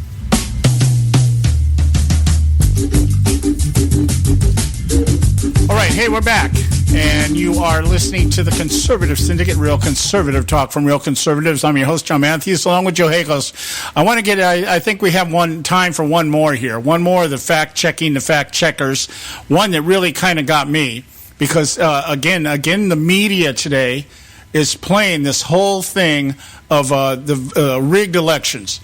Yeah. It's in line with Donald Trump just basically saying, I'll wait and see what the election results look like before I decide whether or not to concede and accept the results. And that's basically what he said. He didn't say, outright, if I don't win, and that's the way Hillary Clinton tried to portray it. That's the way the media is trying to portray it. If I don't win, then I'm going to contest the election. Mm-hmm. That's how they're putting it. Donald Trump was upset that his show, The Apprentice, didn't win an Emmy, and he said, yeah, I should have. He still thinks he should have won. Okay, but that's not what he was saying here. And I want to put this in context. The context of what he said. Trump, he said, if you look at your voter rolls, you will see millions of people that are registered to vote. Millions. This isn't coming from me. This is coming from Pew Report and other places. Millions of people that are registered to vote that shouldn't be registered to vote. Now, the media has taken that and run with it and said basically what he's saying is that the elections are rigged because there's millions of voters out there that shouldn't be voting. Now, that's not what he said. This whole idea of the election being rigged is inclusive of voter fraud, media bias, and, of course, establishment involvement, establishment operatives. They're out there trying to paint this picture that Donald Trump is not a conservative, which we already know, but the people that say he's not a conservative aren't conservatives either. Yeah. They carry the brand and the name just like he does and have nothing to support it. So, it's calling the kettle black in that case, if I can use that phrase without sounding like a racist. All right. The thing is he doesn't say he's a conservative. They say they're conservatives. He never said he's a conservative. Yeah, but, people like John McCain and Lindsey Graham and Mitt Romney and all the rest of them, they're not conservatives either. Okay? So, but what he's saying is, and this was the dialogue that I was having earlier in the day today, where they're saying, well, Donald Trump, this was the way it was put to me. Unless you can prove to me that millions of people are out there engaging in voter fraud, then the voter fraud does not exist. Yeah. Okay. Right. Okay. Fine. Hey, okay. Just a shameless plug here, John. Go to DryerReport.com. I have a post up there that deals with this issue with the 2 videos from the Project Veritas, and also a little reference to Barack Obama and his minions after trying to affect an election in Israel last year. Yeah. Now, but here's my point in that. Go to that. Dryer Report is DryerReport.com, not the Dryer Report, DryerReport.com. But here's the point. The allegation or the what's the word? The way that people that deny voter fraud are wording their conversation or their dissent is saying, prove to me that we have millions of people engaged in voter fraud. That's not what we're talking about when we talk about voter fraud. We're talking about operatives within parties doing things with the voter rolls to manipulate it. You don't have millions of people out there saying, hey, let's all get together and let's conspire to make sure that Hillary Clinton wins the election, or that's not what we're talking about. We're talking about people in positions of authority, responsibility, and trust manipulating the voter rolls, not the voters themselves, the voter rolls. And that's what Donald Trump is saying. And he didn't even say these millions of people that are registered to vote should not be registered. We're voting. He just said there's millions of people out there that are registered that should not be registered. Yeah. Okay, we pointed out to you yesterday, Indiana, by the way, the same Indiana that had convicted people of voter fraud in 2008, the same Indiana that allowed Barack Obama to get on the ballot even though there was evidence of voter manipulation in terms of ballots and delegates, the same Indiana is already reporting now thousands, and they won't admit how many thousands, but their voter rolls are being changed. Yeah. Okay, people are they're either changing their names or their birthdates or whatever, but there's a massive influx of people coming in and changing. Now, the voter people out there in Indiana are saying, well, people want to, I guess, because of the importance of this election, they want to make sure that their information is accurate. Well, when did that matter? Okay, they've been voting in the past. Nobody seems to be concerned about their first name and their first dates. Okay, all right, so that is one of those narrative, one of those statements made by Trump, completely taken out of context, twisted and skewed to say something other than what he said. They're saying, Trump is saying that we have a great deal of people in this country who are voluntarily, willingly, and knowingly involved in voter fraud. Yeah. That's not what we're saying. That's not what the voter fraud thing is about. It is about people, these voter rolls being manipulated by people that have been put in positions of trust and authority to make sure that it does remain an ethical, pure voting system. That's the context, and that's how he should have responded to that when he was dressed down for saying it. He should have said, no, I'm not saying that millions of Americans are out there doing that. That would be Hillary Clinton. You know, she's the one calling everybody deplorable and non-redeemable.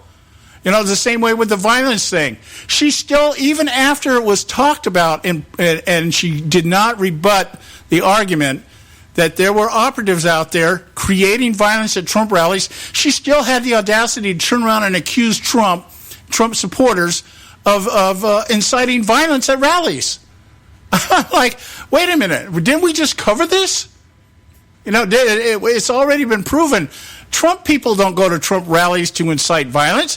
If you people didn't show up, there would be no violence.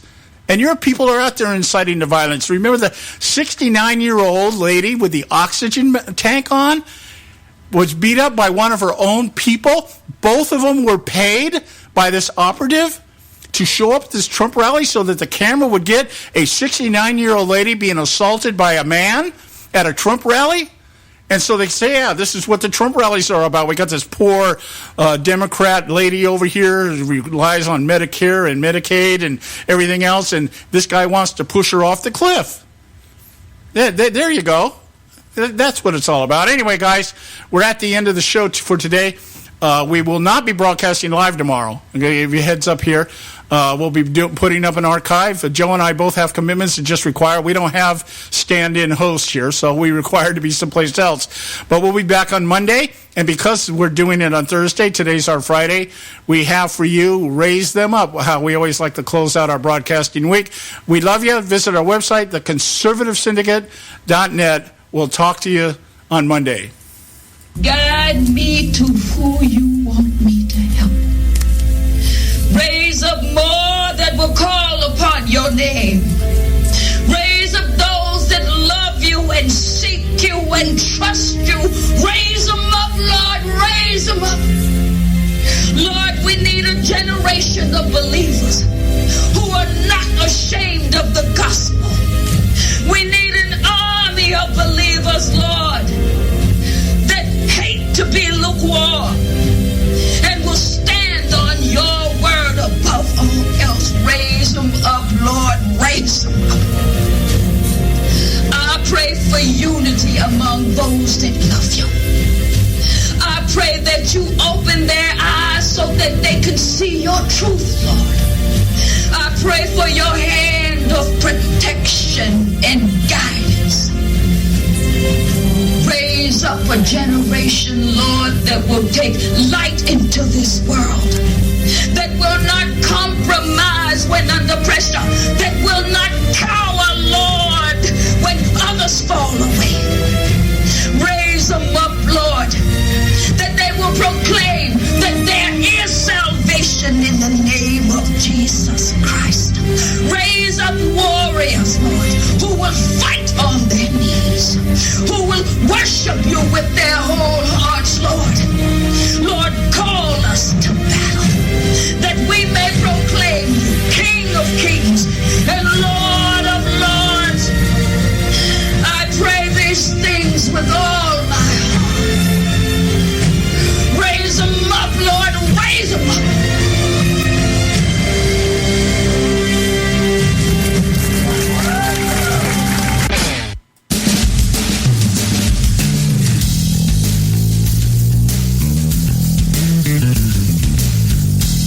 Tuning in to this edition of the Conservative Syndicate, the nationally acclaimed, globally syndicated, politically incorrect talk show that seeks to tear down the imaginary wall of separation between church and state. We want to make you aware you can find and access all our show archives at our website, theconservativesyndicate.net, as well as our broadcast stations and times. That's theconservativesyndicate.net. We so appreciate you taking the time to tune in, and we so look forward to continuing to bring you the best in uncompromised talk radio available on the net today. And remember, folks, it doesn't matter how many times you get knocked down in life. It only matters how many times you get up. I'm John Matthews, along with Joe Hako, signing off until next time right here at the Conservative Syndicate. God bless you, and may God continue to bless America.